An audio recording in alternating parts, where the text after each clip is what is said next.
Halo, assalamualaikum warahmatullahi wabarakatuh. Kalau lihat judul, udah pasti bikin jantung berdetak kencang nih. Seperti kali pertama nyolong nih. Jangan mikir nyolong barang, tapi nyolong hatinya seorang wanita yang disayang. Asik. Tapi saya tegaskan ya, bahwasanya saya akan mencalonkan diri, jadi diri sendiri. Alah, nggak cocok jadi orang politik. Ya intinya ini beneran ya, semuanya baru bukan bekas. Pasti ada yang udah nebak nih. Daripada ngomong panjang lebar nggak kelar-kelar, mending tonton aja videonya. Tapi demi keberlangsungan hidup channel yang imut-imut ini, mohon sekiranya buat kalian yang belum pernah menyentuh tombol subscribe, silahkan disentuh. Jangan lupa bunyikan loncengnya. Dengan begitu kalian kasih energi juang 45 ke channel ini.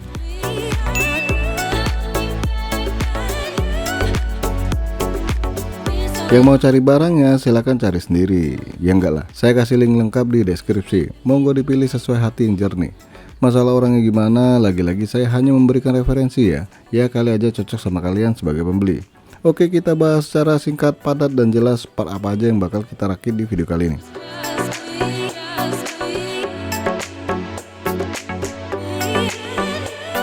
Intel Core i5 4570 3,2 GHz up to 3,6 GHz 4 core 4 thread. Harga prosesor ini Rp350.000. Nah, tahu kan kenapa murah? Ya, prosesor yang keluar tahun 2013 ini masih ada juga versi barunya. Jelasnya bukan versi box ya, tapi versi tray. Ya, bungkusnya sih warnanya coklat ya, nggak kayak yang aslinya. Tapi tenang kok, sejauh mata pecicilan, mata memandang maksudnya, belum pernah ada orang bisa memalsukan prosesor.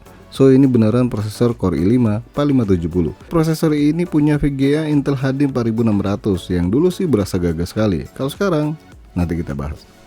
Digital Alien H81, motherboard yang udah dibahas di video sebelumnya, dan pastinya kalian paham kalau motherboard ini udah ada slot M2 NVMe dan fitur yang gak ketinggalan macam USB 3.0 bagian depan maupun belakang. Kemudian kalian masih bisa up prosesor di motherboard ini ke prosesor Core i7 ya.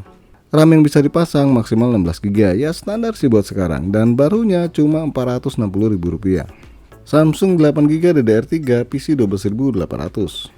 RAM jenis DDR3 sekarang harganya udah jempalitan, macam orang kegirangan dapat duit miliaran, padahal duit korupsi. Harga sekeping RAM ini cuma Rp120.000, baru ya, bukan bekas. SSD Medasforce 512GB SATA. Buat neken budget yang ngambil merek satu ini, toh harganya murah kebangetan, cuma Rp320.000. Kalian udah dapat SSD SATA dengan kecepatan baca tulis yang jelasnya jauh lebih baik dibandingkan harddisk. Furrion Office Pro K22. Buat casing yang udah include power supply, sepertinya casing dari Furrion ini masih sangat cukup untuk handle part PC yang bakal kita rakit. Dan kedepannya, kalian masih bisa up VGA tanpa pin power ke PC ini ya. Jangan yang pakai pin power ya. Ya macam Nvidia GTX 750, 1050, 1650, atau kalau dari kubu merah, AMD Radeon RX 560, 460, atau 560.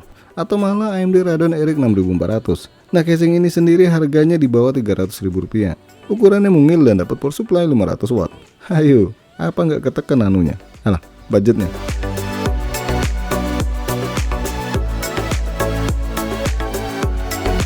Udah ada bayangan belum nih berapa total PC kali ini? Di judul lah ada bos. Iya, kok malah ditaruh di judul. Tapi ada kesalahan penulisan judul nih. Total PC rakitan ini memang 1,5 juta rupiah. Ada lebihnya sih. Kelebihan berat badan. Maaf, itu badan saya. Maksudnya lebih 20.000 doang. Jadi Rp1.520.000. Ya melenceng dikit dari judul nggak apa-apa kali ya. Nah lu, murah kebangetan nggak? Bisa gaming bos. Remeh banget. Bisa dong. Game host, solitaire, ya enggak lah. Tonton aja akhir video. Beberapa game bakal kita uji coba nih.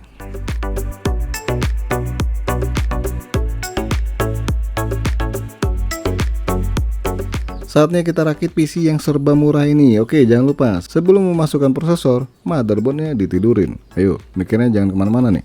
Jelasnya bakal nggak bisa pasang prosesor dengan posisi motherboard berdiri, apalagi kebalik. Untuk selalu diingat, segitiga di prosesor itu harus sama dengan yang di motherboard. Oke, kita buka dulu nih pengunci soket prosesor dengan cara ditekan, dijilat, dicelupin. Macam iklan. Maksudnya digeser, terus dibiarkan terbuka. Dan penutup soketnya ini dibuka secara manual ya. Tapi hati-hati dengan pin yang ada di soket prosesor. Pegang prosesor seperti ini, dengan segitiga ada di pojok kiri bawah. Masukkan secara hati-hati. Kalau udah yakin silakan pasang kembali pengunci prosesor ke semula. Karena ini prosesor baru, biar kata tray tapi di fan-nya udah ada pastanya.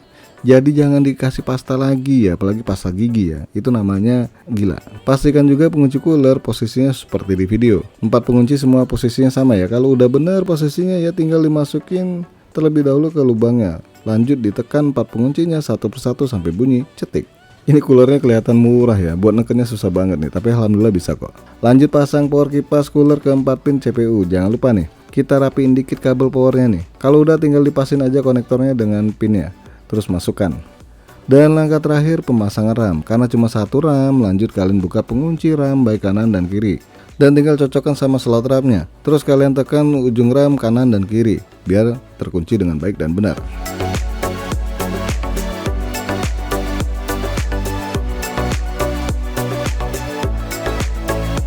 Sekarang kita persiapkan dulu casingnya sebelum pemasangan back panel, motherboard, dan juga SSD. Kabel-kabel dari power supply kita masukin dulu nih ke lubang manajemen.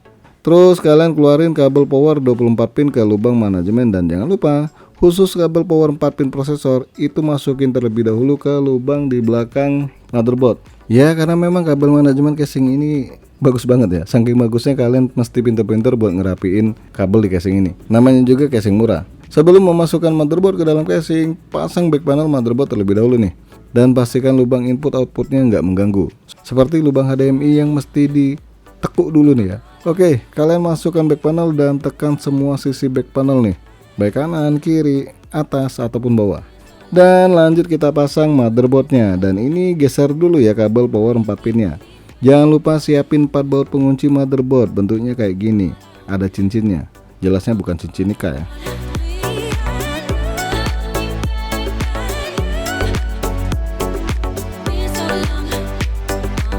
Langkah selanjutnya pemasangan konektor power supply dan juga konektor di casing nih. Kita pasang dulu konektor 24 pin motherboard. Ini pengunci konektor posisinya ada di kanan ya. Jadi konektornya disesuaikan. Kalau udah masuk kalian tekan bagian konektor baik ujung kanan, kiri maupun tengah sampai rapet. Terus konektor 4 pin prosesor, dan kebetulan pengunci konektor ada di sebelah kiri. Jadi pastikan jangan sampai salah masuk. Kalau dipaksa, wah nggak tahu ya, itu prosesor bakal koit atau enggak. Karena di sini nggak pakai SSD tipe M2, makanya kita siapin kabel SATA-nya. Lanjut dipasangkan. Jelasnya masang kabel SATA ini nggak mungkin kebalik ya. Lanjut pasang USB 2.0 dan pastikan sesuai konektornya dengan pin yang ada di motherboard. Dan juga konektor HD audio, dan terakhir pemasangan konektor front panel. Nah karena posisi konektornya kebalik nih, kalau kalian bingung kalian bisa lihat buku manualnya.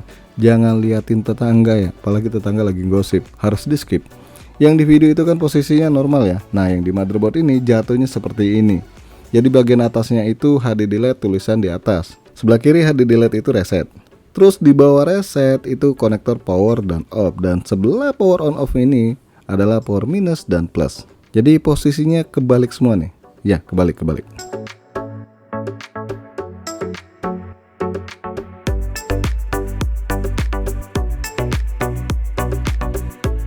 Terakhir kita keluarin dulu nih kabel power SATA dan kabel SATA ke lubang kegelapan. Lubang manajemen maksudnya. Buat memudahkan, pasang dulu kabel power SATA dan kabel SATA ke SSD-nya. Kalau udah silakan kalian tempelin ke muka. Maaf, ke casing maksudnya. Ya casing murahan segala tempat dipakai nih. Jadi SSD-nya ngemper ya. Tiduran. Nempel pokoknya di casing. Dan tinggal kunci dengan 2 baut pengunci. Ya kalau mau 4 juga lanjut ya. Kelar? Belum, sabar ya, dikit lagi nih. Biarpun kabel manajemen ala kadarnya ya tetap aja dong harus dirapiin. Kalau rapi kan enak dilihat. Karena kaitan kabel TIS bener-bener nggak disediain di casing ini, ya ginilah jadinya. Tapi aman kok, langsung bisa main tutup penutupnya. Toh penutupnya juga masih ada ruang buat kabel manajemen ya. Dan lanjut merapikan kabel di area depan. Dan beginilah hasil perapian kabel di casing Furrion ini. Gimana? Nggak terlalu rapi? Ya dimaklumi bro, ini kan casing murah meriah mantap jiwa. Saatnya kita bergaming ria dengan game host. Ya enggak lah, kita bakal coba beberapa game. Jelasnya sadar diri ya. Onboardnya Intel HD 4600. Jangan dipaksa, nanti atit. Oke, kita bahas satu persatu game ya.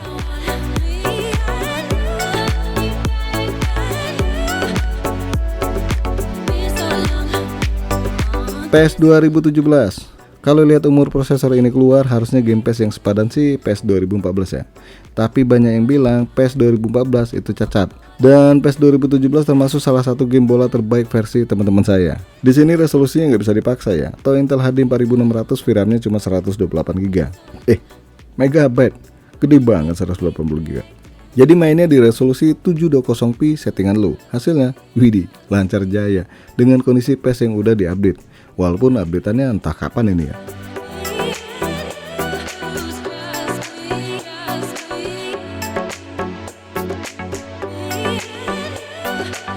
GTA 5, yakin bos? Kagak sih, onboard Intel jadul, rada gimana gitu. Tapi ya udahlah, kita coba aja nih demi kepuasan kalian dan saya. Settingannya jelasnya rata kiri ya, kiri banget nih, dengan resolusi 720p. Setelah menjalankan benchmark, framerate yang didapat rata-rata sih di angka 20 fps ya. Ya lumayan ya, daripada lumanyun, ya enggak?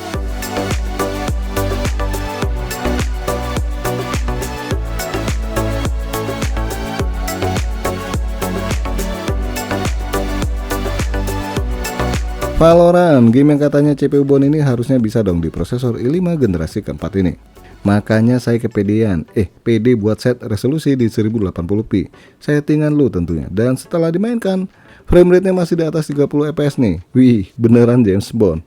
CPU bone game satu ini. Kalau high bos, pastinya patah-patah, hancur berantakan. Udah main yang ngawur, gamenya blur. Ya udah, ditinggal tidur.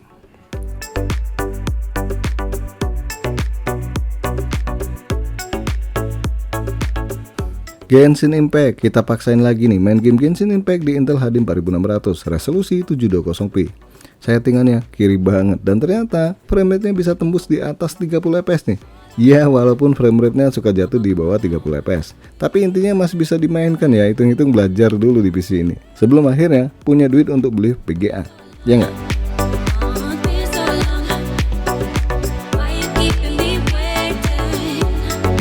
Apex Legends, game terakhir yang saya uji coba. Settingannya rata kiri, resolusi 720p. Lihat nih, muka karakter gamenya kayak Kunti. Kunti putih ya? Masa sih? Apa sih Kunti pakai skincare? Lah malah ngomongin ke sana. Tapi hajar aja bre, peduli aman sama bercak hitam di noda. Dan setelah masuk gamenya, waduh bercak hitamnya ada di mana-mana nih. Walah, mana hancur lagi. Jelas dong Intel HD 4600 ini nggak layak banget untuk game Apex Legends.